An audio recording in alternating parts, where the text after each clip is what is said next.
আচ্ছা শোনো না, কীভাবে রাস্তাঘাটে প্রেম করতে না ভালো লাগে না, চলো না একদিন দূরে কোথাও যাই। ঠিক আছে, কিন্তু দেখো প্রতিদিন কোচিংয়ের কথা, টিচারের কথা বলে আমি তোমার সাথে দেখা করতে আসি, সেখানে আপুকে কীভাবে দূরে যাওয়ার কথা বলতে পারি বলো? তুমি আমার জন্য তোমার আপুকে একটু বুঝিয়ে করতে পারবো না? পারবো, কিন্তু দূরে একটু বেশি দিনের ব্যাপার তো, প্রবলেম হবে বাসায়, আপুকে সব বলতে হয়, ম্যানেজ করতে হয়। আচ্ছা শোনো, তোমার আপুকে বলবা তোমরা সব ফ্রেন্ডরা মিলে ঘুরতে যাচ্ছ। হ্যাঁ, কিন্তু ফ্রেন্ডদেরও তো ম্যানেজ করতে হবে। তুমি ফ্রেন্ডদের ম্যানেজ করতে হবে, একটু ট্রাই করো না প্লিজ। আচ্ছা আগে ফ্রেন্ডদের ম্যানেজ করি, তারপর আপুকে বলবো, সমস্যা নেই।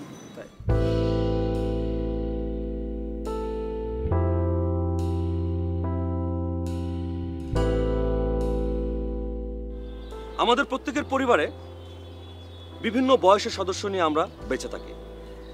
এর মধ্যে শিশু থাকে, কিশোর কিশোরী থাকে, যুবক যুবতী থাকে, মধ্যবয়স্ক থাকে, বৃদ্ধ থাকে। এই সবগুলো মানুষের মধ্যে সবচাইতে স্পর্শকাতর বয়স হচ্ছে কিশোর কিশোরী, যাদেরকে আমরা টিনেজার বলি। প্রত্যেকটা পরিবার আমরা এদের প্রতি বিশেষভাবে যত্নশীল করি। এই বয়সের বিশেষ যত্নের কারণ হচ্ছে এই বয়সের মানুষগুলো হয় দুরন্ত, প্রাণোচ্ছল, অনেক গতি থাকে তাদের চিন্তা ভাবনায়, তারা অনেক স্বপ্নবান হয়, স্বপ্ন পূরণ করে। বেশিরভাগ ক্ষেত্রে স্বপ্ন পূরণ করতে পারে, কিন্তু যদি কৌশলী না হয় পরিবার, তাহলে কখনো কখনো বিপথে চলে যাবার সম্ভাবনা থাকে।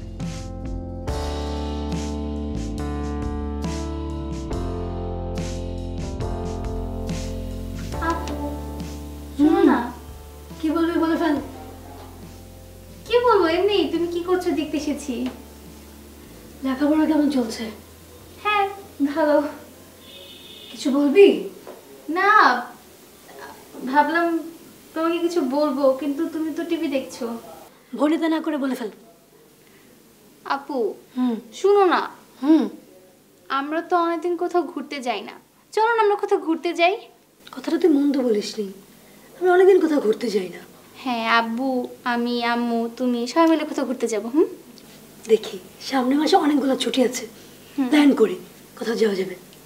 হ্যাঁ সেটা না হয় যাওয়া যাবে, কিন্তু আপু আমার ফ্রেন্ডরা মিলে প্ল্যান করেছে আমরা সবাই মিলে কক্সবাজার যাব।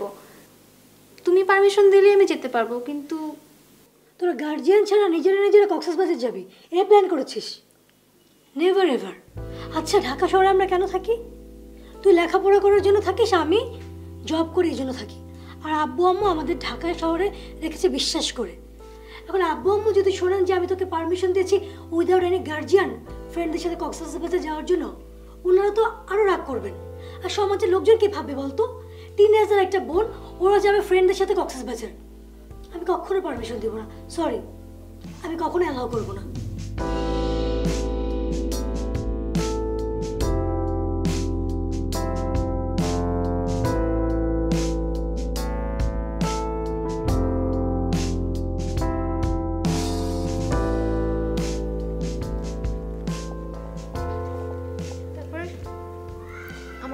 কারণ তোর কাছে একটা রিকোয়েস্ট নিয়ে আসছি। কি রিকোয়েস্ট বল? না তোকে বলতে হবে, তুই রাখবি। আচ্ছা আগে বল, তারপর দিচ্ছি। শুধু বললে হবে না, তোকে প্রমিস করতে হবে তুই কথাটা রাখবি। আচ্ছা বল, রাখবো। শোন, তালহা আছে না, অনেকদিন ধরে বলছে যে আমাকে নিয়ে লং ড্রাইভে যাবে। বুঝিসই তো লং ড্রাইভ একা একা তো যেতে পারি না, ফ্রেন্ড লাগে একটা, আর আপুকেও তো ম্যানেজ করতে হবে, বুঝিস না? তো তুই যদি যাস আর আপুকে যদি বলিস। না রে দোস্ত, আমি পারবো না এটা। তুই কিন্তু আমাকে প্রমিস করছিস। তুই দেখ, ঝামেলা হতে পারে। কোনো ঝামেলা হবে না, সব ঠিক আছে। তোর আপু অনেক রাগি রে, আমি পারবো না। আপু তোকে অনেক ভালো জানে রে, তুই অনেক ভালো স্টুডেন্ট, তাছাড়া তোর ক্যারেক্টারও খুব ভালো আপুর কাছে। প্লিজ তুই একটু দেখ। দোস্ত প্লিজ, আমি পারবো না রে। প্লিজ দোস্ত প্লিজ, তুই আমাকে প্রমিস করছিস, তুই আমাকে বলছিস তুই রাখবি। যদি ঝামেলা হয় তখন কি করব?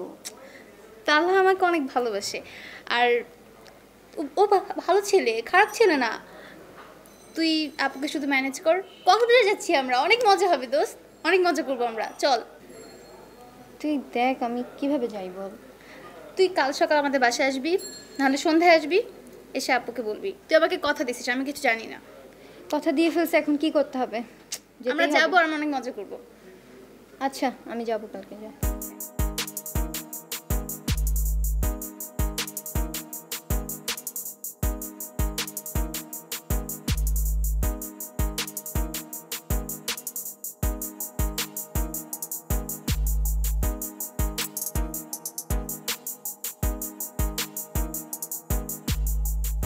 দোস্ত মাছ কিন্তু আমি পাই গেছি, এখন জালটা ঠিকঠাক মতো বিছাইতে হইব আর সাটাইতে হইব, বুঝছো?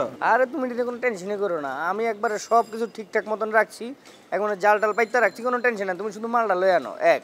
আর দ্বিতীয় লোকে আমি ফোন টোন সবারই দিয়ে সব সেটিং মিটিং করে রাখছি। আমি না খালি রাখমু আর যা যা করতে হইব তুমি বুঝোই তো। টেনশনই নাই, তুমি তো বন্ধু আমার। বন্ধু ভালোবাসা।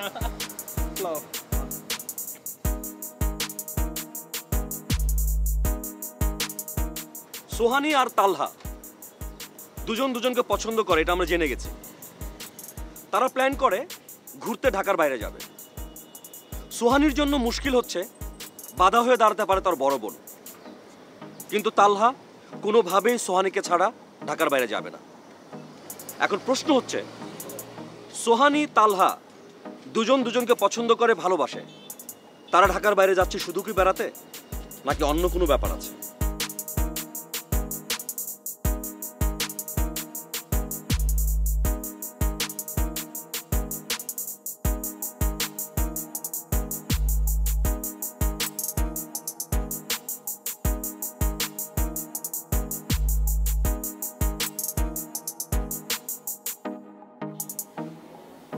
কিরে, কি হয়েছে?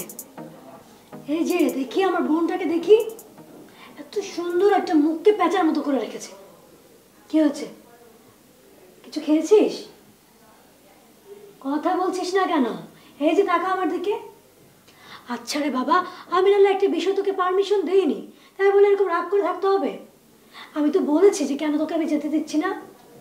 জীবনে ফার্স্ট টাইম বন্ধু বান্ধবের সাথে একটু ট্যুরে যাব, তাও তুমি যেতে দিচ্ছ না। কেন তুই ব্যাপারটা বুঝতে পারছিস না? গার্জিয়ান সহ গেলে একরকম, গার্জিয়ান ছাড়া গেলে একরকম। এখন দেশের অবস্থা ভালো না, সমাজে কত রকম কত কিছু হচ্ছে, এই জন্য তো আমি না করেছি। আমি কি তোর ভালো চাই না বল? তুমি শুধু তোমারটাই বুঝলে, আমারটা আর বুঝলে না। আচ্ছা রে বাবা, তো কান্নাকাটির কি হলো বলতো আমাকে? আমি তো বুঝতে পেরেছি, আর ঢং করতে হবে না। শোন, তোরা যে যাবি, কয়জন যাবি? তোদের গ্রুপে কোনো ছেলে নেই তো? না না, ছেলে থাকবে কেন? ছেলে কেন যাবে? শিওর তোরা কতজন যাবি? আর ছেলে যে যাবে না, এটা কি মিথ্যা বলছিস না সত্যি বলছিস? আপু, তোমার ফোনটা দাও না, আমার ফ্রেন্ডের সাথে তোমার কথা বলিয়ে দিই। আচ্ছা নে।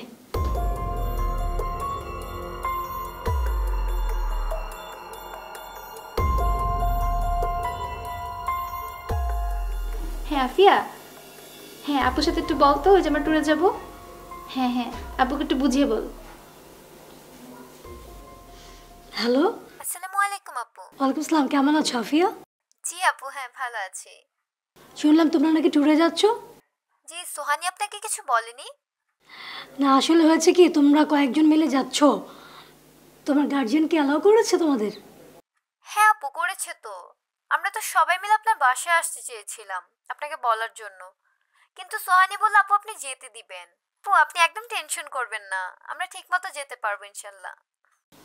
তোমরা প্লিজ খুব সাবধানে যাবে, এনজয় করবে। আমার বোনটাকে তোমাদের কাছে দিলাম, কোনো প্রবলেম হলে যখন তখন ফোন দেবে, ঠিক আছে? ওকে ওকে, ঠিক আছে। শোন, তুই তো ভাবি যে আপু খালি রাগ করে,